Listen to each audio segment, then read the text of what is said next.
Whenever someone on the left starts talking about the need for progressives to appeal to rural voters, the knees of a lot of liberal diehards start jerking. They think, oh no, those people are so conservative, we'd have to compromise on or even give up so many of our values to appeal to them. No way.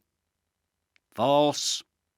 Rural people aren't inherently conservative, or liberal for that matter. We're frustrated people who feel abandoned by the political system. Like other classes of poor and working people, the elite political machinery of national parties has neglected rural people in favor of big honking donations from a variety of moneyed interests, big corporations, tax-avoiding billionaires, Wall Street swindlers. You know the types.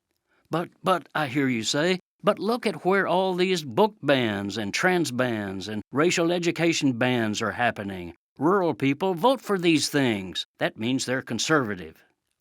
False. When the national political machinery realized a few decades ago that they'd need ever-increasing bottomless pots of money to keep themselves in power, they looked at who was sitting on those loads of dough.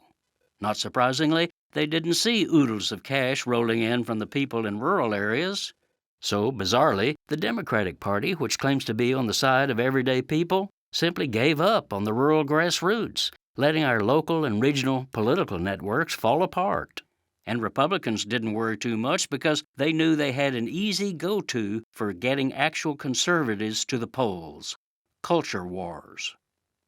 The vacuum caused by this political abandonment means the frustration of working people's lives has simmered over those decades. We see things all around us getting worse. Jobs leaving, family farms shuttering, opioid addiction all around us. And no one with political clout on a regional scale is naming the actual villain. This leaves the racism, transphobia, and other political bugaboos that do exist in these areas, and let's be clear, they do exist, vulnerable to be exploited.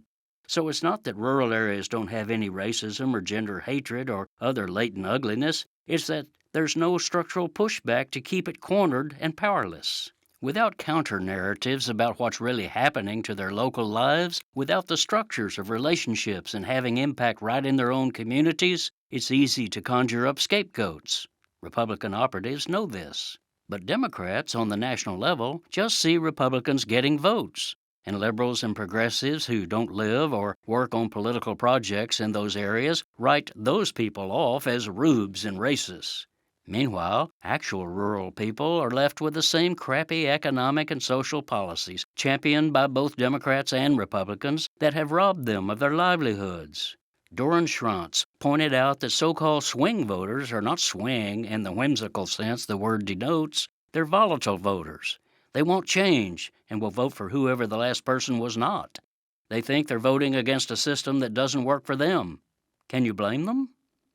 There is an antidote. It's the long, difficult, and complex work of building local power through neighbors going door-knocking, listening, and collaborating. That work is not accomplished by political parties parachuting in strangers from afar every 4 years to tell them who to vote for. It's accomplished by local people forging local solidarity through hard conversations and building trust. And that requires investment of time and money. It's not instant, but we're already starting to see small shifts and wins where that investment is made. Showing up in our rural communities with values of equity and justice is more important than ever. If we're not there, who will be?